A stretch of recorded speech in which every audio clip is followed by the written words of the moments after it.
Hey guys, Professor Bill, Comic Book University, and Wonder Woman, issue number 71. I've got a whole lot to say about this comic book, and it's mostly about the portrayal of Wonder Woman in this. She is not a hero in this. There is not one single moment in this comic book where she acts like a hero. And allow me to explain that to you after I tell you who made this comic book. Love is a Battlefield, Part 3. Did I sound like Pat Benatar? Because I should not have been able to sound like Pat Benatar. Anyway, G. Willow Wilson on writing duties, Zermanico on art, Romulo Fioro Jr. on colors, Pat Brousseau on letters, the Dodsons, Terry and Rachel do the cover, Jenny Frison does the variant cover, and Wonder Woman is created by William Moulton Marston and H.G. Peter, even though half of the people I just mentioned in the creation process are given credit for it. Okay, thank you, DC. Atlantiadus assaulted these people, okay, who are in a crowd formation right now by enhancing their desires. This is a mental attack on someone. This is an attack. She attacked these people. Let's just be 100% clear about this. Please tell me how this is different than punching someone in the face. Oh, what? It doesn't leave a mark? No. Punching someone in the face is a horrible, terrible thing to do, especially when it's something that you should not have done, right? Ares, the god of war, shows up and punches somebody in the face or causes people to get pissed off and start attacking each other and punching each other in the faces. If there's anything to do with punching in the face, Wonder Woman's on it, and she's punching people in the face. But Atlantiadus comes along, and she does pretty much the exact same thing. She controls people's minds, but there's no face punching. Instead, there's just cheating on people. We all have desires, man. We all have desires. I love my wife. I love my wife to death. I was in the comic book store today. Some chick just hit on me. Somebody who knows the owner, and she hit on me. And I'm just like, hey, how you doing? And I turned around and I walked away. Simple as that. I don't owe her an explanation. I don't owe her a goddamn explanation. But she hit on me. I'm a good-looking guy. It's cool. And let's be realistic. I enjoy knowing I'm a good-looking guy, all right? But I'm married. And it's not just because of a freaking and I don't even wear a wedding ring, so I don't blame the chick, but, you know. But Carlos goes and tells me later on that, oh no, well, yeah, I told her that, you know, you're married and, you know, you're a good guy and stuff like that. And she's like, okay, cool. And it was done and done. Conversation's over. You know what I'm saying? She wasn't offended. I wasn't offended. Nobody was offended. It was just, it is what it is, you know? I appreciate the compliment. Thank you very much. You know what I'm saying? But anyway, no, that's over. In this particular case, if I had met Atlantiadus, I would be late giving you this review because I'd be with this girl and then I'd have problems with my marriage later on. So please try and explain to me how this is not an assault. She did the exact same thing that Ares, God of War, does. But just because there was no face punching, in fact, there was just simply a little knocking of boots instead, all of a sudden, you know what I'm saying? And what if your deepest desire is to punch somebody in the face? You're acting on your deepest desires, baby.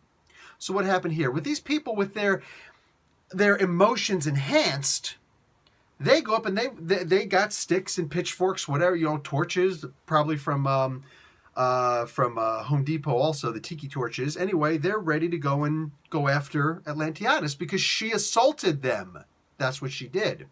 Excuse me, not a she. I don't know better than that. I'm trying to be respectful better than that. They, I believe it's they.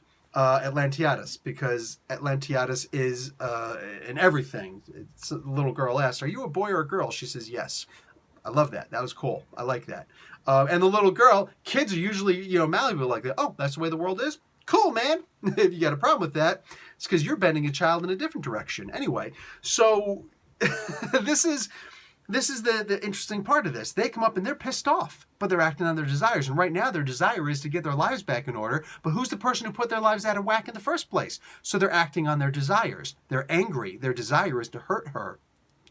Not her. Them. I don't know. Atlantiadus, all right? I don't know this stuff. It's not my fault. It's not my fault. I'm trying. So anyway, yeah. Wonder Woman decides to Judah flip the main guy because she's, you know, Wonder Woman, she's like, you know, I'm not going to do this mob rules thing. It's like, yeah, well, you're going to get out of the way because our business with her, with Atlantiadus, not with you. Judah flips a dude using the Golden Perfect. Okay. I guess that's fair. Here's a guy, he's got at least one kid, so, he's a little bit too old to be judo flipping, you know what I'm saying? And knocks him on his ass. He doesn't get up right away, so he's clearly hurt. I don't care what the comic book shows. He's obviously hurt, all right? He gets up later on, but she says to him, explain your point. If you got something to say it. But you're not going to be beating up on anybody. So he says it, but he says it on his ass because he's hurt. That's how it works. But immediately he's able to start elucidating. He's able to convey the points that he wants to make. He's got more than just talking points. He explains himself very elegantly. So even though he was pissed off, maybe he was going to hit Atlantiadis, maybe not. But the point is, he did explain himself very well. Atlantiadis has some nonsense to say, and she did assault them. And Wonder Woman didn't even so much as threaten to pull out her rope, God forbid, actually attack or assault Atlantiadis, even though Atlantiadis is the only person here who actually committed an assault. Now, that being said, Atlantiadis then turns around and what does she do? She assaults all of them again. She actually bends all of them. She not only bends their will to their own basest desires, but Atlantiadis, they... For crying out loud, this is hard. But I'll still try. Atlantiadis goes and takes away their free will and makes them all completely dependent on her. Atlantiadis, they. Yeah, man. Wow. Not at any point does Wonder Woman decide to attack Atlantiadis. What the frick is that? So I'm just going to sit here and point out that Wonder Woman was not a hero in this. Oh, wait. Let's take it a step further.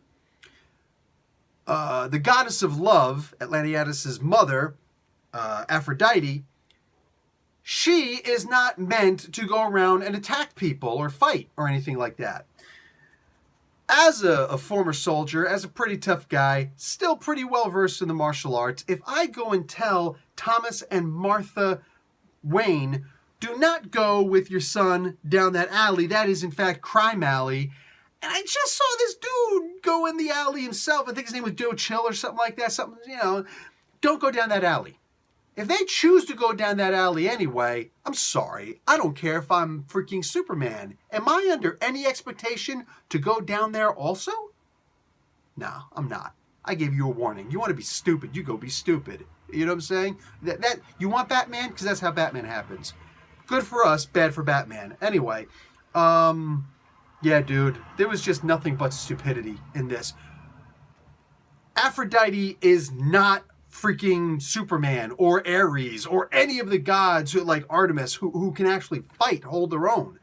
She's not even a demigod like Hercules or Atlantiadis. No, she's the goddess of love. And she said, don't go down there. She chooses not to follow dumbass who goes down there and gets into it with a freaking giant-sized minotaur enough to make Theseus freak out. No, but Wonder Woman's mad at Aphrodite. She's mad at the crowd and especially this person who she attacked. What happened here is just plain bad writing. Wake up. That's what it is. This is terrible writing. I'm going to tell you something about Islam right here, okay? Here's something about Islam. One of the coolest things, and yes, 100% I'm bringing this up because G. Willow Wilson is a Muslim. Islam is the one religion in all of the world's known religions that not a single thing happens that doesn't have a proof behind it. Not a single thing. All right? If somebody says something in Islam and you cannot quote an ayah or a surah from the Quran, if you cannot quote a hadith, if you cannot quote a moment from the Prophet's seerah, which is his life story, if you cannot even quote something that is based solidly in jurisprudence, it has no basis being uttered.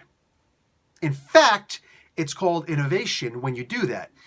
And all innovation and those who innovate and those who knowingly pass on innovation go to the hellfire. This is their only companion on the Day of Judgment. That's something that, let's be honest here, unlike all the other religions, specifically evangelical Christianity, if you're an evangelical, I'm sorry, but facts is facts. if you are, what do you call it, evangelical Christianity, oh, I get the Spirit in me, and the Spirit is telling me to do such and such and such. That's cool, baby. That's cool. You can argue that it's not that. Hey, maybe your church isn't like that, but evangelical Christianity as a whole, what's presented on television, is that. The evangelical churches I've gone to, especially in Missouri, are like that. That being said, I'd like to move on a little bit. Sometimes you do get evangelical type attitudes in Islam, especially when it comes from a very well-respected person. There's this guy, Ibn al-Qayyim, who is known for his jurisprudence. He's known for some great points, man. And this guy is from the medieval times, all right? He's done some great work in the sciences, medicine, things like that. I believe this was during the 300-year golden era of Islam, where in modern-day Iran, they had some really good stuff going. It's been improved upon since then. So using the medicine of Ibn al-Qayyum is a little weird now, since we've got so much stuff that's built upon that medicine and better than that medicine. And I'm not talking about big pharma anyway. But the point is, Ibn al-Qayyum had said something which brings this comic book to mind. And this is not based on anything quotable in Islam except Ibn al-Qayyum's brain. He says, you have the angels which were created with faith but no desire. And you have the animals which were created with desire but no faith. Humans which were created in between that, which have faith and desire. When a human being acts upon his faith, he is more like the angels. He walks with the angels, metaphysically. When he acts with his desires, he's base and debased like the animals. That's a brilliant thing. It has absolutely nothing to do with Islam whatsoever, because it's not actually part of Islam. And Ibn al-Qayyum is known for doing things like that. There's a couple people who are known for taking things from other religions, or taking things that simply from his, aql is the word in Arabic, from yourself, basically, from yourself. Anyway, from something outside of Islam. It's a beautiful thing, but it doesn't have anything to do directly with Islam. But here, it has so much to do with this. How is this person, this demigod, Atlantiadis, any different than the god of animals? And Atlantiadis made the people act like animals. And now that they're trying to find balance in their lives, Wonder Woman comes along and decides to attack one of the humans who were victimized by this goddess of the god, whatever, of animals. This was terrible writing, in my opinion. Wonder Woman did not act for one moment in this comic book like a hero. She was angry at Aphrodite for acting within her nature, and the gods are the gods. The gods are slaves to who and what they are. The goddess of love acts with love. It's kind of hard to argue with the goddess of love when it comes to a matter of love. Am I wrong? Goddess of the god of war, the goddess of wisdom, the god of gods. You know what I'm saying? Zeus. All of these. It's really hard to argue with them when they're talking about their field of expertise, because they are the master of those things, and they don't know how to act outside of what they are inherently. Humans are just trying to be humans, man. And when you see them trying to be balanced, they're at their best. They're at their best. They're struggling. They're striving. I believe that's called jihad. And I would expect you, Willow Wilson, to know better and to not treat Wonder Woman like a goddamn militaristic cop in this one. This is one of the worst issues of Wonder Woman I've ever read, because of the nature of Wonder Woman and how she chose to act, how she chose to treat the one bully in this whole comic book with kids' gloves, but everybody else treated like crap. This was a bad comic book. We'll see about next issue. Professor Bill, Comic Book University, class dismissed.